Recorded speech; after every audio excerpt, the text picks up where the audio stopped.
Hi guys, welcome back to the channel. Today's video is a vlog. I don't normally vlog. I'm like a sit down and talk gal, but today's video can't be a sit down and talk. It's Friday. It's my partner's birthday today and we're gonna go to his house and celebrate his birthday and but then for the most part, most of the day I'll be this side, and I wanted to do something that I've always wanted to do. I love giving back. I feel like my purpose is to just help people, right? And giving back really fulfills me. So I thought to myself, one day when I have money, I'm going to like give back and go to like African countries and help the orphans and help widows and help the homeless and probably give people jobs and give people clothes and give people houses and build shelters and things like that. But at this moment, it's just little old me. I don't have that much money to do what I have in my head. But I just thought to myself, you know what? You can always start small, right? And that's what I'm doing this weekend. I've told myself that I'm going to start small and I'm going to feed 12 homeless people, right? So very small. I literally placed an order on Checkers 6060 app and I bought like ingredients for hot dogs and juice and fruit, and I'm just gonna walk around the area. By the way, I don't even know this area that much. I've been living here for like 2 years. I don't go anywhere. I'm literally like a homebody. But today I'm gonna just strap up and walk around and hopefully the Lord brings people to me who I can give back to. Like, I just want this weekend to be memorable. Today's my partner's birthday and I want it to be like a weekend to like talk about and think back to, and have it be the day or the weekend that marks me starting to do what's in my head or my vision of giving back. It's not much, it's literally like little, but I feel like it's something, and if you have that little, you can give it to the Lord and he can grow it for you, you know, instead of just waiting to be mega rich and then start giving back to people. So yeah. Oh, and I have my partner's birthday gift. It's his birthday, so I just packed his gift right now. I didn't write a little nice little note. And yeah, I need to clean the house. I have meetings to attend, but I'm gonna do all of those things, and then later on in the day I'm gonna strap up and walk around, and hopefully I just find 12 people, because that's what I have. I just have 12 items for 12 people. Age of man. That's why we say Jesus.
I'm done prepping the food. I'm gonna pack them in a bag so I can carry, right? Because I'm walking, like I mentioned, and I'm alone, so I need to be able to carry all of this alone. So yeah.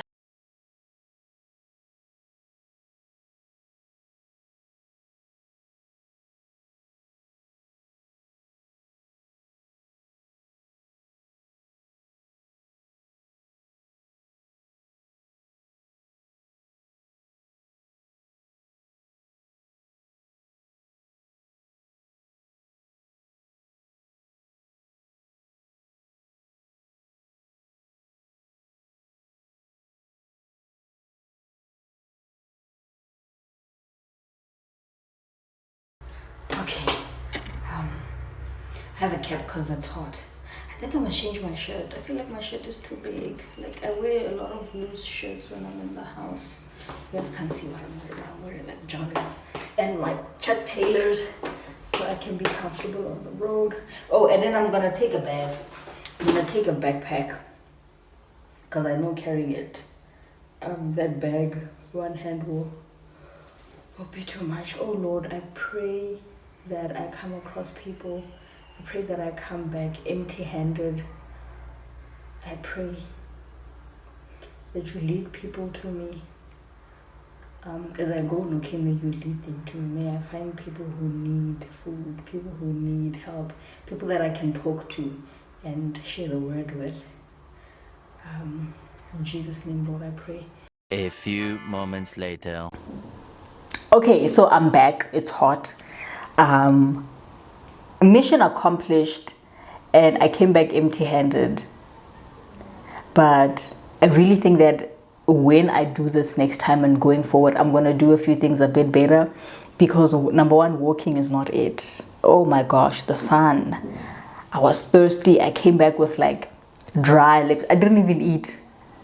I came back with dry lips, but at least I had a cap, so my cheeks are like protected, even though they're a bit red. But yeah, like I cannot be walking. Second thing, not second thing, no, that was just a side note. First thing that I learned, don't go alone. Don't go alone. Also think of your safety. I don't think I thought of my safety. And I'm saying this because a lot of the people that I approached are people who are in like groups, right? Like groups of people who are even chased out by the police. You know, like when they find them, they kick them out. Like you can't sleep here. So there's another area I was directed towards, and as I was going to that, it's literally right next to the Total Garage, there by Chinatown, right? So there's a guy that's I think he's a cashier there at the Total Garage, because I always buy bread at the Total Garage. And he was like, you know what, you mean well and your heart is in a good place, but where you're going is not safe. Those guys will rob you. They do things to women, you know, like they rob. He's like, every single person who passes there, there's something that happens to them. Like most of them get robbed. Like they will snatch anything and everything from you. So he was like, don't go there, especially because you're going alone. They might not harm you because you're actually helping them, but don't go there alone. And I was like, cool. So I didn't go to that area. And he was like, and there's a lot of them. Like if you want to help, that is where you want to go and help, because they've set up like a little like shelters, like a squatter camping kind of thing. What's this thing? So he was like, don't go there alone. So I didn't go there. So don't go alone. Always be safe. And I think for me, I never thought of my safety. I was just like, look, I'm on a mission. I was going to do this and I'm doing it alone, you know? So yeah, like don't be like me. Like think it through. Think of your safety as well. Number two, people are picky, which I don't think I expected that. Like there's a guy I came across and he was like, what is it? What kind of fruit is it? Where did you buy it? Like asking quality questions, you know? Like he even wanted me to, he's like, open so I see what it is. So I open and I show him that it's actually like hot dogs, and he's like, oh, okay, you know? And I didn't expect that, and I don't know, I just never thought of it. Like, I think you kind of think that because you're helping out and they need food, that they will take anything. But that's not the case. With me, that's not the case. They were like, what is that? And I also thought it's probably because they know that they will be fed at some point in the day. So they're not going to go for like anything and everything, you know. But yeah, pretty interesting. I really, really did not see that coming. And then the last thing is that these people have stories. Like nobody is just like homeless out of nowhere. There's always a story to tell. So there's this kid that I came across, and I say kid because he's a child. So well spoken. Like his English is like better than mine. Like he's so well spoken, that child. And I'm asked, because I'm a bit confused, and I'm asking him, his name is Ayanda, he's from Mpumalanga. And he says, no, I've been here for 2 weeks and I came here for school. Like I came to apply for school because it's towards the end of the year. And he got robbed and they took his phone and took his money. And he's literally like, I don't have a way of going back home. And I just want to go back home. Like, so I asked him how much it is to go back home. And he's like, in fact, he's like, it's a lot of money. And I'm like, how much is a lot of money? He's like, between 50 and 100 rand, but no more than 100 rand. And I didn't have money on me, by the way. Like, I just went like me, I didn't take anything else with me.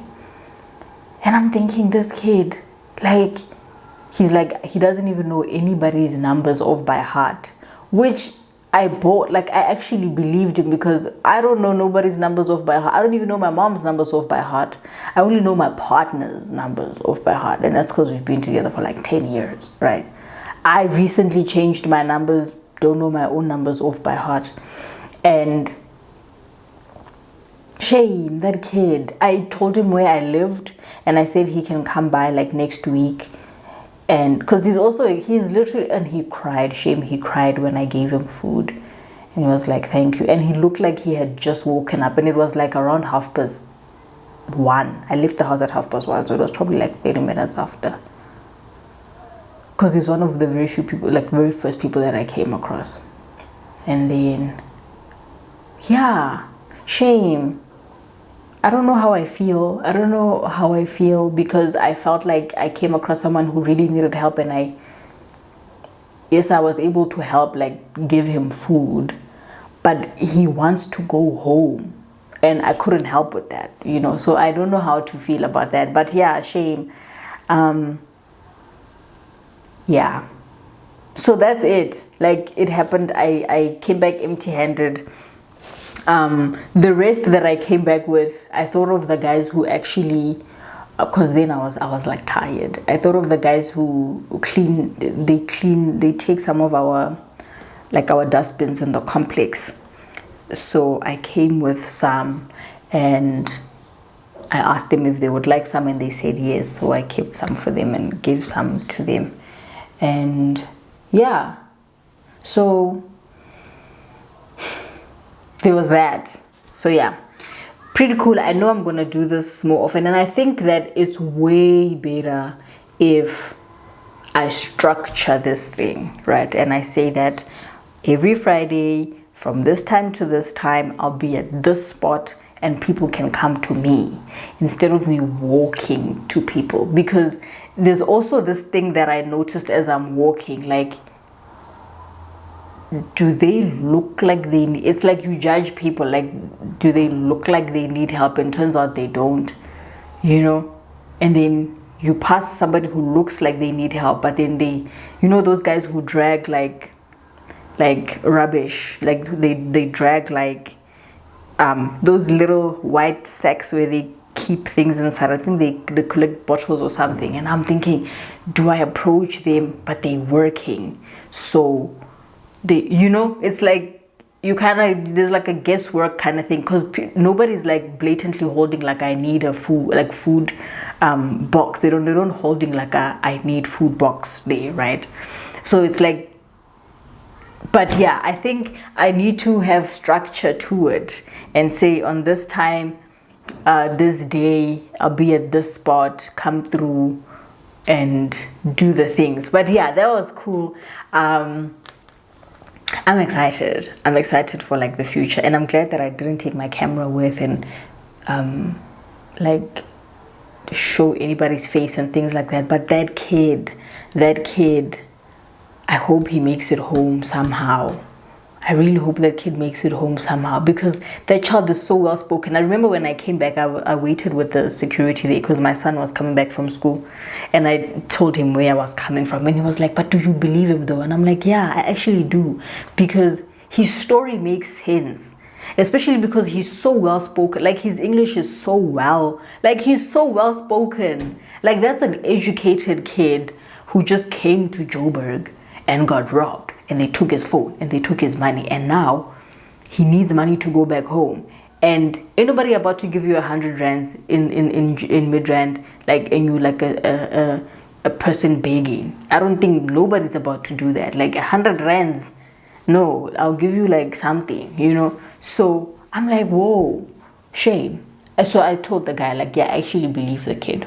But yeah, thank you guys so much for watching this video. Tell me what you guys think. Please give me pointers if there's anything I can do better.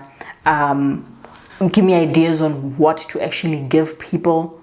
But I really think that this would really work best if it's structured, and instead of me walking around looking for people, I can have people come to me, and that way it can be like a success every single time, and I don't have to waste food. Or because I'm thinking I'm not gonna stop walking until all of this is gone, you know. And I'm walking and I don't even know where I'm going, and I'm going to dangerous areas, and people are like, whoa, like, don't. But yeah, tell me what you guys think. Give me some pointers. Would you do this in your area? Do you know people in your area who need help? Are you able to help? And yeah, like, just say something down below. But yeah, I'll see you guys in the next one. Bye. Thank you for watching.